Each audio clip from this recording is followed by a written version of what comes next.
और साथियों, teaching solution with R K में एक बार आपका फिर से स्वागत है। आज जो है 9th-10th हाई स्कूल की परीक्षा हुई है 21 तारीख को, और उसको देखते हुए मैंने हिस्ट्री के 40 प्रश्नों पर सबसे पहले उत्तर देने का प्रयास किया। इसमें एंशिएंट, मिडाइवल, मॉडर्न तीनों का समागम है और इसके प्रश्न बहुत बेजोड़ हैं, यानी सामान्य प्रश्न रहे हैं, कुछ कुछ जो है वो टिपिकल है।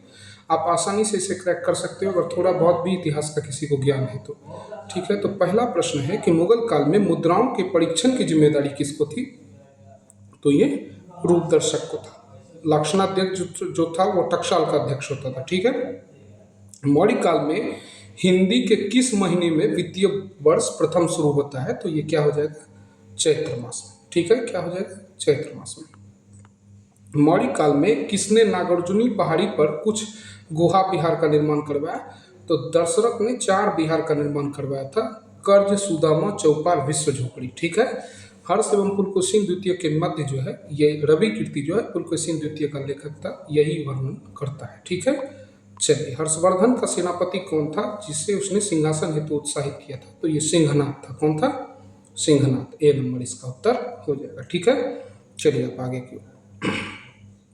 चीनी लेखक जो है, किस चीनी लेखक के अनुसार किस वर्ष हर्ष ने मगधराज की उपाधि धारण की थी? तो ये मतवालिन थे जिन्होंने 641 ईस्वी में बताया था कि इसने मगधराज की उपाधि धारण की थी। जानते हैं कि 609 से 647 तक संभवतः शासन रहा है हर्ष का।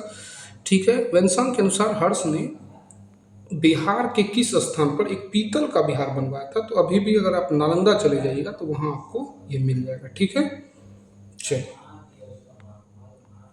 कितने महीने तक वेंगसांग रहा था? तो 1 साल तक जो है वेंगसांग नालंदा में रहा और यहीं पर शिक्षा हासिल की। ठीक है, गुप्त काल में, तो इसका क्या उत्तर हो जाएगा? एक वर्ष तो कहीं है ही नहीं, तो 12 महीना होना चाहिए, उस हिसाब से उपरोक्त में से कोई नहीं। ठीक है, गुप्त काल में नालंदा विश्वविद्यालय का संस्थापक कौन था? तो गुप्त काल में नालंदा विश्वविद्यालय का संस्थापक कुमार गुप्त था। इसका भी उत्तर कोई नहीं हो जाएगा। आप अगर ये जानना चाहते हैं कि वेंगसांग कितने वर्ष तक नालंदा में रहा, तो आप 9th क्लास का जो है वो हिंदी का बुक पढ़िए, वहाँ आपको मिल जाएगा, वहाँ पर इसका वर्णन देखने को मिलता है। ठीक है, गुप्त काल में नालंदा विश्वविद्यालय का संस्थापक कौन था? तो गुप्त काल में नालंदा विश्वविद्यालय कुमार गुप्त हो गया। सर्वप्रथम किस चोल शासक ने सिंघल राजा महेंद्र पंचम को हराया था? तो ये याद रखना है कि सबसे पहले हराने का श्रेय राजराज को जाता है, बाद में उसी के पुत्र राजेंद्र प्रथम ने पूरी श्रीलंका को जीत करके वहाँ पर अपना शासक नियुक्त किया था। किस चोल शासक ने गंगे कोण चोलपुरम की उपाधि धारण की? गंगा के प्रदेश को जीतने के साथ, यानी बंगाल के क्षेत्र को जीत लिया और गंगे कोण चोलपुरम नामक शहर बसाया था। ठीक है, किस चोल शासक ने अपनी राजधानी में राजराजेश्वर मंदिर का निर्माण करवाया था? तो ये राजराज फर्स्ट का था, इनकी रानियों ने करवाया था। ठीक है, ठीक है, किस चोल शासक को समकालीन लेख में चोल नारायण कहा जाता है? तो चोल नारायण की उपाधि धारण करने वाला राजेंद्र प्रथम शासक था। कौन था? राजेंद्र प्रथम। सर्वप्रथम इल्तुतमिश को कहाँ का गवर्नर बनाया गया था? तो ये बदायूं का बनाया गया था। कहाँ का बनाया गया था? बदायूं का। ठीक है, किस स्थान पर इल्तुतमिश ने गजनी के ताजुद्दीन यलदौज को बुरी तरह से परास्त किया था? तो आप जानते होंगे कि 1215 ईस्वी में उत्तराधिकार के लिए, जो दिल्ली उत्तराधिकार के लिए युद्ध हुआ था, इसमें इल्तुतमिश के साथ साथ जो है कुबाचा और यलदौज दोनों था। कुबाचा से इसने अपनी बहन का शादी करा कर मामले को रफा दफा कर दिया था, लेकिन यलदौज बच गया था। तो इसी स्थिति में जो है तराइन के युद्ध मैदान में जो है यह युद्ध हुआ था और इसमें इल्तुतमिश ने परास्त कर दिया था। ठीक है, आगे देखते हैं। आगे का आंसर है कि इल्तुतमिश को खरीदने में कुतुबुद्दीन ऐबक ने कितना खर्च किया था? ऐबक का गुलाम था और 1 लाख जीतल में खरीदा गया था। उस समय जो बंदगा को खरीदा जाता था वो युद्ध या विशेष पर्पस के लिए खरीदा जाता था। किस वर्ष बगदाद के खलीफे ने इल्तुतमिश को मान्यता दी थी? बगदाद के खलीफे से जब उपाधि मिल जाती थी तो ये हो जाता था कि आप इस्लाम के वसूल के अनुसार शासन चला रहे। ठीक है, पट्टा प्राप्त हो जाता था। दिल्ली में कुव्वतुल इस्लाम मस्जिद का निर्माण किसने करवाया था? तो ये जानते हैं, सभी जानते हैं कि ऐबक ने करवाया था। किसने करवाया था? ऐबक ने करवाया था। दिल्ली सल्तनत के इतिहास में किस अवधि को चालीसा दल का शासन काल माना जाता है? तो 1236 में गद्दी पर बैठा कौन? बलबन, और चालीसा दल का गठन करता है। और 66 में जो है 1236 में इल्तुतमिश बैठता है और गठन करता है, और 1266 में जो है बलबन बैठता है और समाप्त कर देता है तो 36 से 66 का जो टेन्यूर है ये कहलाएगा, ये 36 से 66 का जो है काल ये कहलाएगा। ठीक है। किस सुल्तान के अधीन नायब ममलिकात पद का सृजन हुआ था? तो बहराम शाह के जितने भी सेना नायक थे या जितने भी सूबेदार थे या कह सकते हैं कि सरदार थे, उन्होंने किया था। ठीक है, बहराम शाह के।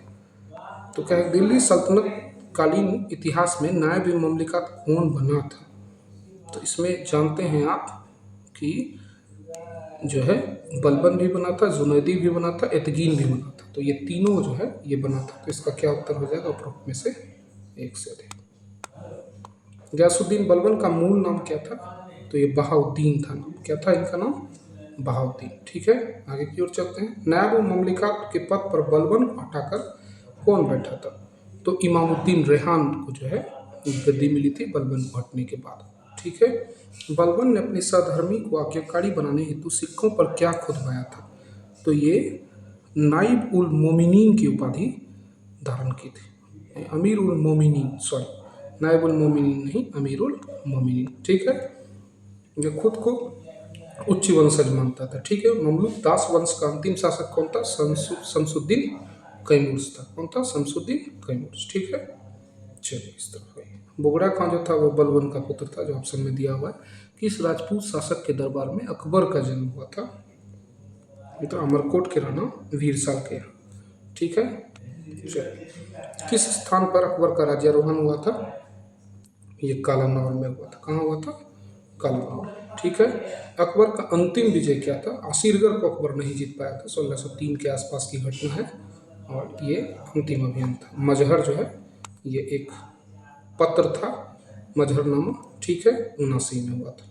अकबर ने बुलंद दरवाज़ा कहाँ बनवाया था? तो गुजरात विजय की याद में जो है यह बुलंद दरवाज़ा बनवाता है और यह गुजरात में बनवाता है। ठीक है। तो इसका क्या उत्तर हो जाएगा इनमें से कोई?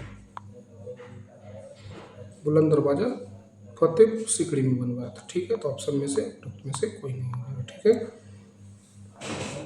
हड़प्पा सभ्यता को किस ऐतिहासिक काल में माना जाता है? तो प्राक इतिहास काल में लिखने का कोई साक्ष्य नहीं है। आद्य इतिहास में लिखा जा सका है, पढ़ा न जा सका है। तो हड़प्पा काल की लिपि पढ़ी नहीं जा सकी है, तो क्या हो जाएगा? आद्य ऐतिहासिक काल। ठीक है। सिंधु घाटी सभ्यता का स्थल सुतका गैंडोर किस नदी के मुहाने पर? तो ये क्या हो जाएगा? दशक नदी के मुहाने पर है। किस नदी के मुहाने पर है? दशक नदी। सिंधु घाटी स्थल हुलास किस राज्य में है? तो हुलास कहाँ है? उत्तर प्रदेश में है। कहाँ है? तो उपरोक्त में से कोई नहीं इसका उत्तर हो जाएगा। यूनानी साहित्य में चंद्रगुप्त मौर्य को किस नाम से जाना जाता है? तो ये सेंड्रोकोटस कहा गया है।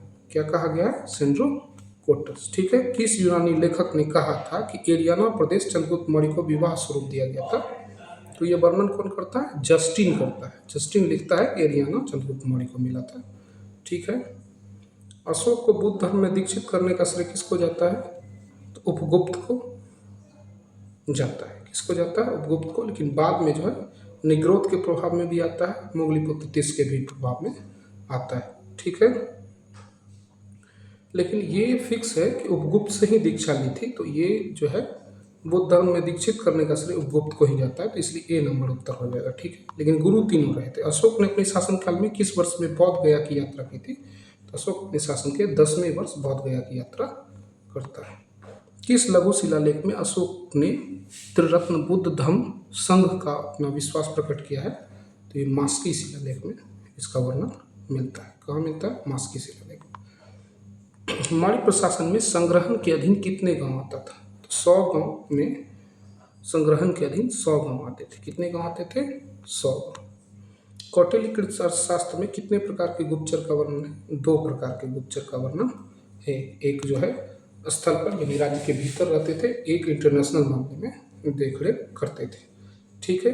ये सभी विष पुरुष होते थे। इन्हें शुरू से ही थोड़ा थोड़ा विष देकर खाना भोजन तैयार किया जाता था। ठीक है। आगे हम जीएस के प्रश्नों के साथ आएंगे, इसके साथ साथ पॉलिटी के भी प्रश्नों को क्रैक करेंगे और मेरा पूरा प्रयास है कि इसमें कहीं त्रुटि ना हो। अगर कोई त्रुटि है तो आप कमेंट सेक्शन में अपना दे सकते हैं उत्तर। ठीक है।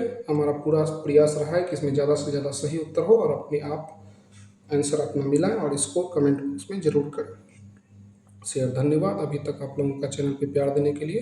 फिर हम नई वीडियो के साथ उपस्थित होंगे। ठीक है। तब तक के लिए धन्यवाद। चैनल को शेयर सब्सक्राइब करते रहिए।